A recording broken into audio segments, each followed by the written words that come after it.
Now I know what you're thinking. Yam, you did a top 10 greatest bikes of all time like a year ago, and you even had Discord user member submissions on that one. Well, my dudes, what can I say? A year in quarantine, perusing articles about motorcycling and the history of the sport has changed some of my opinions. Plus, I've gotten to ride so many more bikes this year and last year too. It's helped me understand motorcycling a lot better. So I went back in the vast tomes of knowledge accrued over decades of motorcycling and identified 10 motorcycles that, for better or worse, completely changed the game. Some of these are world firsts, some of them have incredible racing successes, and some of them are just so dang popular that you won't go more than a few days without seeing one. I know that you've probably got your own top 10 list. God knows that we've got a few earfuls and butthurt fans of this bike or that bike wondering why it wasn't on the last list. So you've got beef with this one? Go ahead and let us know down below which bike you'd pick. And who knows, maybe we'll make a part 2 for this video. But probably not, because I bet 90% of the bikes down in the comments below are listed by disappointed owners seeking validation. Please, wise internet man, recognize how smart I am for buying this vehicle. Pat me on the head so that I feel noticed. Well,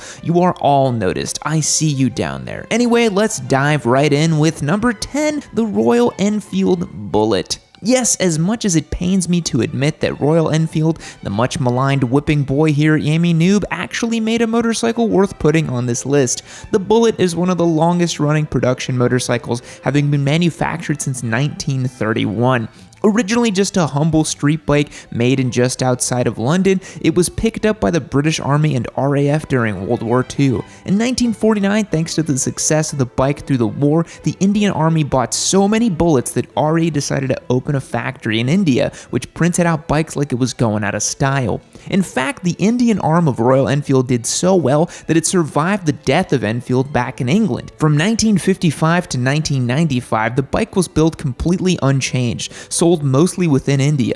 RE is still producing this motorcycle to this day in the same 346cc air-cooled configuration that it's always been in. Sure, it's a tad bit more modern now, putting down a stonking 18 horsepower and 20 foot-pounds of torgs, but no matter where you go, you'll find one of these dependable little mules. Speaking of dependable mules, it's the sponsor for today's video. The Lawnmower 3.0 is the only ball shaver certified by the International Bureau of Ball Shavers to shave your balls so silky smooth, you'd swear you'd never even grown a pube. Unlike the Bullet, Manscaped has spent years tweaking and tuning to give you God's gift to pube trimmers. It's fast, it's agile, it's lightweight, and you can get it in the performance package. Think of it like a BMW M package, but for your nuts. You'll get the Lawnmower 3.0, the Shears 2.0, and the Weed Whacker ear and nose hair trimmer, along with the best soaps and deodorants for your sack that money can buy. You'll also get the Shed travel bag and their space-age anti-chafing boxers all in one box. Best yet, you can click the link down below and get yourself the performance package for 20% off. You don't even need to put a code in anymore. It's just ready to go. If only buying a motorcycle was this easy. Thanks again to Manscaped for the support on today's video. Now let's check out number 9. Number 9 on today's list goes to the Harley Davidson Sportster. Another bike you might not have expected, but this motorcycle means so much to so many riders out there that I just couldn't skip it. Not to mention that it's got plenty of history to back it up. Running since 1957, the Sportster has been given gearheads a modding platform, an American style icon, or just a fun cruiser since before you were born. In many ways, the Sportster is America's Bullet 350. I'd wager that on most blocks in residential neighborhoods, there's at least one Sportster sitting in some garage. We make fun of the Sporty around here for being an overpriced dinosaur with bottom dollar components, but to be fair, most riders now throw stock parts in the trash pretty quickly. What still blows my mind is the sort of things people have been able to do with this platform. They've made it make over 130 horsepower naturally aspirated. They've slapped turbos on them. They've made dirt bikes out of them, turned them into flat track racers, and even cross-country tourers. While I might not be the biggest fan of the Sportster out there, I know that the seed of every sporty is a die-hard fan. That's why it's gonna suck to see them disappear. There's only 3 Sportsters left for sale now, and in a year or two, you might not be able to buy one from a dealer anymore. And when that day comes, it'll be really the end of an era. We had a Sportster 883 last year as a giveaway bike that we put on a 1275 kit, and it was really interesting having it in the shop and learning more about the platform. But let's talk about something a little bit more upbeat, the Bruff Superior SS100, the world's first factory custom motorcycle, and at a time the fastest thing on 2 wheels. Released in 1937, the bike had a 990cc air-cooled 50-degree V-twin that made 48 horsepower. Now you're probably laughing right now thinking, ooh, 48 48 whole horsepower. That's really fast there, Yammie. But remember, this was back when walking was faster than most motorcycles. This was the bike of choice for T.E. Lawrence and the bike that killed him. That's Lawrence of Arabia, if you don't know. It's understandable when the bike could hit a blistering 123 miles per hour with a hardtail and a Springer front end. Again, you're sitting there rolling your eyes, but this was before a universally understood design setup for motorcycles. You could have shifter arms by your knees, front and rear brakes on the handlebars, drum brakes that were more of a suggestion than a reliable method of stopping the bike. This thing was an utter death trap, but it changed the way people looked at bikes. They weren't just mechanical horses that slowly conveyed rich nobles from an afternoon's fox hunt to the evening's cotillion. They were performance machines for Daredevil to do incredible feats on, and normies to go faster than they'd ever gone before. In fact, the SS100 did so much to change the landscape of motorcycling that the next 4 entries on this list can be considered torchbearers for the spirit of this one bike. Perhaps none more appropriate than the bike that was basically designed to break all the SS100's records, the Vincent Black Shadow.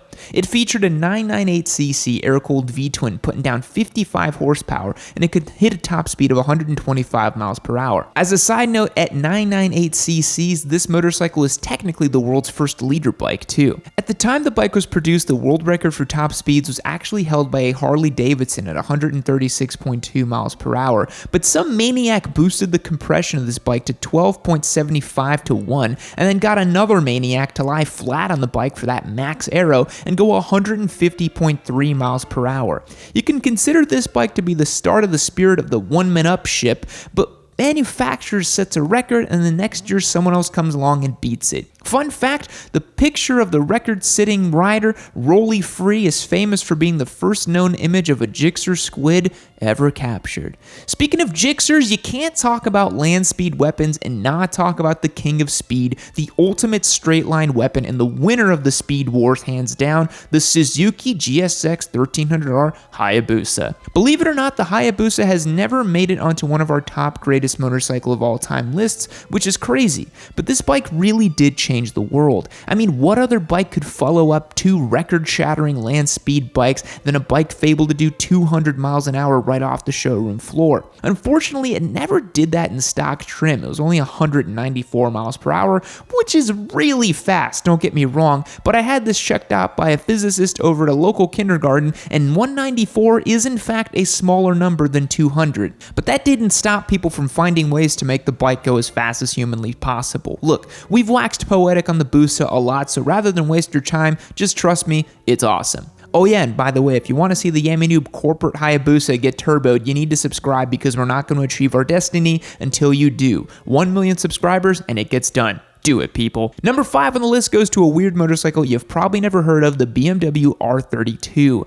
Cue a bunch of BMW simps down in the comments below who are no doubt saying that their granddad had one in the garage and they learned how to ride on something or something else. But the R32 was significant because it was the first motorcycle to use a boxer or opposed twin engine. Made in 1932, it had a 494cc twin that could do a whole 60 miles an hour, but it laid the groundwork for decades and decades of growth and development in all sorts of other bikes. The long way round wouldn't have happened without this bike. The R9T platform wouldn't have happened without this bike, and it helped set the stage for BMW to become one of the most high-end motorcycle manufacturers out there. They made a spiritual successor to this motorcycle in the R18 using the same black and white pinstripe paint scheme and old school looks, and at its heart it's the same tried and true old boxer twin. Number 4 on today's list goes to the 2014 KTM Super Duke R, the bike that made hypernakeds a thing. I mean, before this, you had bikes like the FZ1 putting down 150 horsepower, and other tamer big bore nakeds like the Z1000 in the mid 130s. But those were all using leader bike engines or old 1100cc engines from back in the Speed Wars. But then suddenly out of nowhere, KTM shattered the industry's concept of what a naked bike could be with the 1301cc V-twin putting down 180 horsepower and 106 foot-pounds of torque. It was at that point when manufacturers gave up on the idea of super crazy top speed machines and started building more and more more powerful motorcycles. Call it the horsepower wars if you want, but suddenly you could have Hayabusa levels of power